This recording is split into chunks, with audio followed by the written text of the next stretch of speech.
ልጆቻችሁ ለወደፊት ስኬታማ መሪና ፈጣሪ እንዲሆኑ የሚያስችላቸው ፖቴንሻል እንዳላቸው የምታውቁበት 10 ባህሪ እነግራችኋለሁ። አንዳንድ ወላጆች ልጆቻቸውን ጥሩ ትምህርት ቤት በክፍያ ስላስተማሩ ስኬታማ የሚሆኑ፣ አንዳንዶች ደግሞ የመንግስት ስላስተማሩ ከስኬት ያጎደሏቸው ይመስላቸዋል።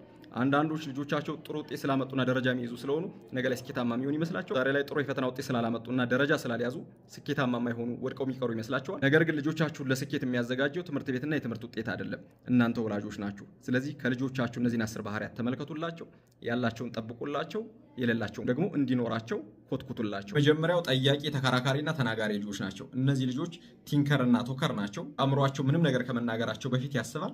ምንም ነገር ስትነግሯቸው ከመስማታቸው በፊት እንዲሁ ያስባል። ስለዚህ የሆነ ነገር ስታስዟቸውና ስትነግሯቸው በጭፍኑ በደፈናው አይቀበሉም። ለምን እንዴት ብለው ይጠይቃሉ።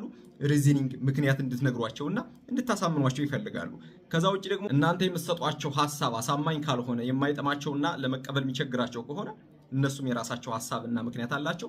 እሱን ይናገራሉ፣ ሊያሳምኗችሁ ይሞክራሉ። ሀሳባችሁን በሀሳብ ምክንያታችሁን በምክንያት ይቃወማሉ፣ ይሟገታሉ። የልጆቻችሁ ጥያቄ ሊያደክማችሁ ሊሰለቻችሁ ይችላል። ልጆቻችሁ ሲሟገቱም እናንተ ማያከብሩና ማይሰሙ ሊመስላችሁ ይችላል። ነገር ግን ነገሮችን ኮስችን የሚያደርግ ለነገሮች ሪዝኒንግ የሚፈልግ ለነገሮች ሪዝኒንግ የሚሰጥ ልጅ በጣም ብዙ ፖቴንሻል ያለው ነው። ስለዚህ እንዲጠይቁ አበረታቷቸው። እምቢ ሲሏችሁም በኃይልና በግድ ከማስደረግ ይልቅ እያሳመናችሁ ምክንያት እየሰጣችሁ እነሱም እምቢ ሲሉም ድፍና አድርገው እንዳይሆን ለምን እምቢ ያልክ ብላችሁ ምክንያት እየተቀበላችሁ እንዲያሳምኗችሁ እያደረጋችሁ ከሆነ እስኪላቸውን እያዳበራችሁ ነው። ሁለተኛ እጃቸው ስራ ማይፈታ እጃቸው ላይ የሆነ ነገር ማይጠፋ ልጆች ናቸው። እነዚህ ልጆች እንደ ኢንጂነር ብላችሁ ውሰዷቸው። አእምሯቸው ይጠበባል፣ ይጨነቃል፣ የሆነ ሀሳብ ያፈልቃል። ነገር ግን በሀሳብ ብቻ እንደ ፈላስፋ አይቀሩም። መተግበር መፈጸም ይወዳሉ። ከልጆች የስሜት ሕዋሳት ለመማርም ለመፍጠርም የሚያገለግለው ብቸኛው እጃቸው ነው። እጅ ለልጆቻችሁ እንደ ክንፍ ብላችሁ ውሰዱት። የሚያነሱ፣ የሚጥሉ፣ የሚለቅሙ፣ የሚበትኑ፣ የሚፈቱ፣ የሚገጥሙ፣ የሆነ ዕቃ አንስተው የሚሰብሩ፣ የሚያበላሹ ልጆች ለእናንተም ስራ ናቸው፣ ለራሳቸውም ይደክማሉ። ነገር ግን ምን እያደረጉ ነው? በጣም ሚስጥር እየፈቱ ነው። የሆነ ነገር እየፈጠሩ ነው። የሆነ ነገር እየተማሩ ነው። ስለዚህ ለእነዚህ ልጆች ላብራቶሪ እና ኤክስፐሪመንት የሚያደርጉበት ቤተ ሙከራ ሲገባቸው እቃ መጫወቻ አታሳንሷቸው። እቃ ነሳችሁ፣ እቃ ጣላችሁ፣ አበላሻችሁ ብላችሁ አትውቀሷቸው። ምክንያቱም ክንፋቸውን እያሰራችሁ ኢኖቬቲቭ ክሬቲቭ ሊሆኑ የሚችሉበትን ተሰጥኦ እንዳያዳብሩ እያደረጋችኋቸው ነው። ሶስተኛ በቀላሉ የማይረኩ ኢዝሊ ሳቲስፋይድ የማይሆኑ ልጆች ናቸው። እነዚህ ልጆች አእምሯቸው አንድ ሱስ አለበት። እሱም የሆነ አዲስ ነገር መጀመር፣ የሆነ አዲስ ነገር መፍጠር፣ የሆነ አዲስ ነገር መጨረስ ነው። እነዚህ ልጆች የሆነ ነገር እንዲጀምሩ ድራይቭ የሚያደርጋቸው የአእምሯቸው ድራይቭ ሲስተም አለ። ያን ከጨረሱ በኋላ ደግሞ በጣም ደስተኛ ይሆናሉ። በጨረሱት ባረጉት ነገር ለነሱ እንደ ሽልማት ነው። ያ ደግሞ ሪዋርድ ሲስተም እንለዋለን። እዛ ደስታ ላይ ግን ብዙ አይቆዩም።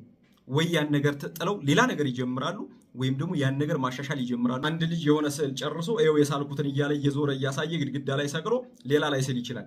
እነዚህ ልጆች ግን አንዴ ከሳሉ በኋላ ደስ ይላቸዋል፣ ያሳዩአቸዋል። የሚሉትን ነገር ይሰሙና በቃ ደስ ይላቸዋል። ከዛ በኋላ ግን ያረጉት ነገር ሲጨርሱት ቢያስደስታቸውም ትንሽ እንደቆየ ዋጋው ያንስባቸዋል። እሱን ማሻሻል ይፈልጋሉ፣ ወይም ከሱ የተሻለ እንደሚያረጉ አእምሯቸው ይገፋቸዋል። ሌላ አዲስ ነገር ይጀምራሉ እንጂ እዛው ላይ በአንድ ነገር የሚቆሙ አይደሉም። ስለዚህ ልጆቻችሁ የሚያረጉትን እየተከታተላችሁ የሆነ ነገር ሲጨርሱ ስታዩ ዋው ሲያምር በሏቸው። ወይም ስራዬ ብለው እማዬ አባዬ ይኸው የማያረኩትን ሲሉ ዋው ሲያምር ከዚህ የተሻለ መስራት ትችላለህ እያላችሁ አበረታቷቸው። ሶስተኛ ዛሬ ላይ ሆነው ትናንትን የሚያስቡ ነገን የሚያስቡ ልጆች ናቸው። አርቆ አላሚ ናቸው። በጣም ከፍተኛ የሆነ ኢማጂኔሽን አላቸው። ስለዚህ ዛሬ ላይ ሆነው ትናንትን ያስባሉ፣ ከትናንት ይማራሉ፣ ትናንት ላይ ሪፍሌክት ያደርጋሉ። እንደገና ዛሬ ላይ ደግሞ ነገር እንደማይቋጭ ያውቃሉ። ነገንም ያልማሉ፣ ያቅዳሉ።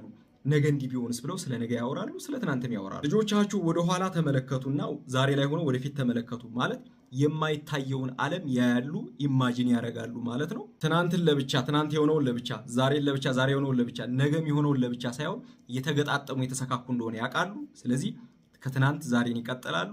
ዛሬ ሲያደርጉ ደግሞ ነገንም በውስጣቸው እያሰቡት ነውና እቅድ፣ ዓላማ፣ ቀድሞ ቅድመ ዝግጅት፣ ፖሲቢሊቲ የሚባሉትን ነገር በደንብ የሚያስቡ ናቸውና አደጋን ቀድሞ የሚቀንሱ ከትናንት አደጋ የሚማሩ ናቸው። እነዚህ ልጆች በህይወታቸው ስኬታማ የመሆን እድላቸው በጣም ከፍተኛ ነው።